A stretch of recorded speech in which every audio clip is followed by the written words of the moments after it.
அஸ்ஸலாமு அலைக்கும். இன்றைக்கி சூப்பராக ஒரு லஞ்ச் செய்கிறதுக்கு கிச்சன் வந்தாச்சு. ஃப்ரீசரில் இந்த ஒரு மீன் தான் இருந்தது. ஸோ இதை எடுத்து முடிச்சிட்டோன்னா ஸ்ட்ரைட்டாக சென்ட்ரல் மார்க்கெட் போயிட வேண்டியதுதான்னு சொல்லிட்டு எடுத்து சமைக்க ஆரம்பித்தாச்சு. முன்னாடிலாம் பஹ்ரைன் வந்த புதுசில் எப்போ சூப்பர் மார்க்கெட் போனாலுமே மீன் வாங்கிட்டு வந்துடுவேன். ஆனால் இப்போ தான் சென்ட்ரல் மார்க்கெட்டில் வாங்கினா தான் ரொம்ப சீப்பாகவும் அதே சமயம் நல்லா ஃப்ரெஷ்ஷாகவும் இருக்குன்றதுனால நான் சென்ட்ரல் மார்க்கெட்டில் மட்டும்தான் வாங்கிட்டுருக்கேன். ஃபீவர் 10 நாளைக்கு மேலே ஆகுது. ஆனால் இருந்தாலுமே இந்த தொண்டை இன்னும் சரியாகலை. ஸோ அதனால் நான் அப்படி ஸ்பைடர் மேன் மாதிரி க்ளவுஸ் போட்டுக்கிட்டே தான் சுற்றிட்டுருக்கேன். சாமான் கழுவுறது எல்லாம் க்ளவுஸ் போட்டுக்கிட்டே தான் பண்ணிகிட்ருக்கேன்.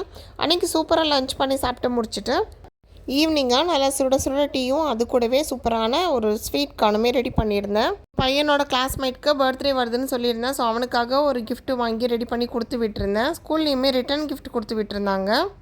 டாய்ஸு அப்புறம் பாப்கார்னு சாக்லேட்டு அந்த மாதிரிலாம் வச்சு கொடுத்துருந்தாங்க. இதை பார்த்து என் பையன் ரொம்ப ஹாப்பி ஆகிட்டான். நாளைக்கு பார்க்கலாம். பாய்.